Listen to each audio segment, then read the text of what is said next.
大儿子参加亲子夏令营，马上要上幼儿园了，使得小朋友们接触接触。来得蛮巧，活动刚刚开始，上年纪辰光根本不懂啥个叫 AI， 现在3人侪接触起来。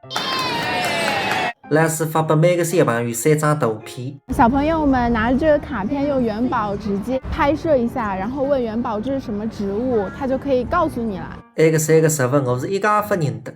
好，元宝，这是什么植物？图片中的植物是满天星，学名 Gypsophila paniculata。问元宝什么问题？小朋友们侪勇敢上台，为喊得牛班打电话来。牛班，他听得懂苏州话？我听得懂苏州话哦。你要是有苏州话想让我听听，或者有啥问题，都可以尽管说呀。你中饭吃个啥？我不用吃饭的，不过我知道很多好吃的。元宝，你在哪里？你是不是在跟我玩捉迷藏呀？元宝，我要小兔子的照片。到底是童子功的，小人学起么子来真个快。那种活动真个蛮嗨的，重在参与，举手。走来走，弟弟夏令营也开山。